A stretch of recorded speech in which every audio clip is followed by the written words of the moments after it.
Pogostost pojavljanja obojestranskih okvar sluha v Sloveniji je približno 1 na 1000 rojstev.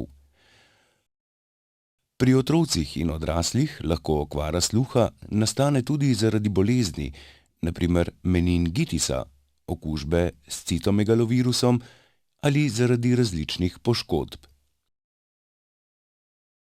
Skoraj tretjina vzrokov, ki privedejo do okvare sluha, pa je še nepojasnjenih.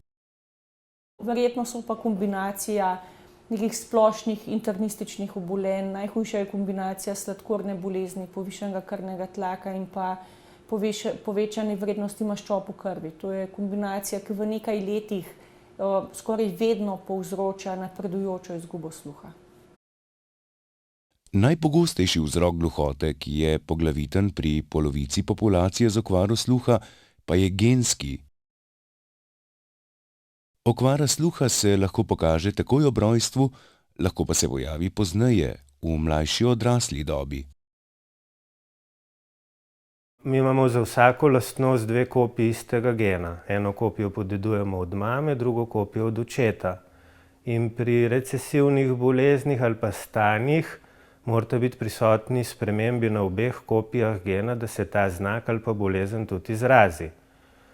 Starši od osebe s to boleznijo so v veliki večini prenašalci. Se pravi, vsak od staršev ima spremembo samo na eni kopiji gena, na drugi kopiji pa nima genetske spremembe. In če sta oba starša prenašalca, potem je v vsaki nosečnosti 25% možnosti, da se rodi otrok, v tem primeru s to prirojeno okvaro sluha. Prenašalci so pa, vsaj tle pri okvari sluha, brez kliničnih znakov, se pravi normalno slišijo. To je tudi to odgovor, zakaj se slišečima staršema lahko rodi otrok s prirojeno okvaro sluha. Ljudem, ki vedo, da so prenašalci okvarjenega gena, zdravniki svetujejo genetski test partnerja pred načrtovanjem družine. Testiranje plača zavarovalnica. Napotnico pa vam izda osebni zdravnik. Zaželeno je, da se pred testiranjem pozanimate, ali v vaši družini že obstaja kdo z okvaro sluha. Če vaš partner ni prenašalec okvarjenega gena, ni tveganja, da otrok ne bo slišal. Pri genetski obravnavi, na primer otroka s prirojeno okvaro sluha, je prvi zelo pomembno anamneza. Se pravi, je bilo kaj posebnega v nosečnosti, ob rojstvu, v zgodnjih obdobjih novorojenčka. Družinska anamneza je karkoli v družini in pa seveda vsa zdravstvena dokumentacija od otorinolaringologov in podobno. In v bistvu na osnovi tega se potem klinični genetik odloči za genetsko testiranje in kateri genetski test, če se odloči, je najbolj smiseln, najbolj poveden. Postopek je neboleč in temelji na vzorcu odvzete krvi.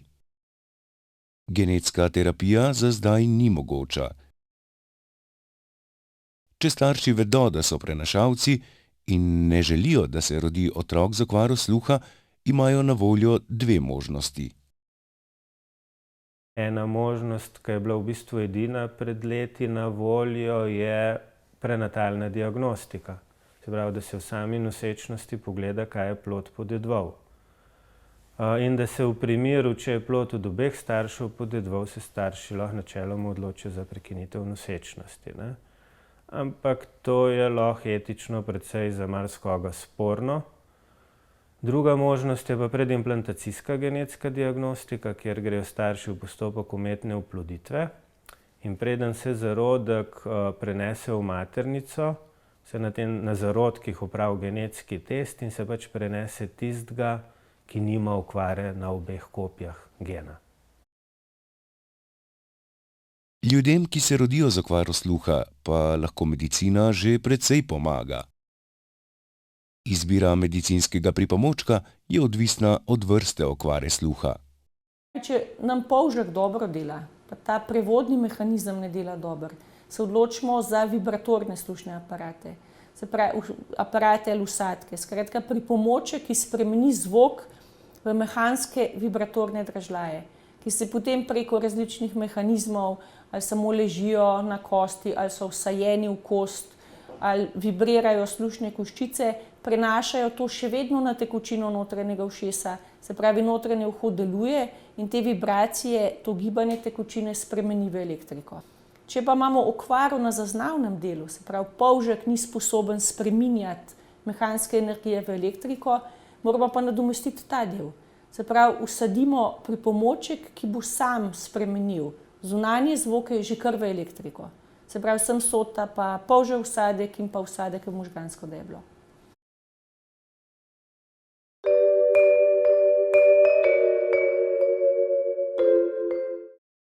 Sladžana Božič je mati 2 otrok.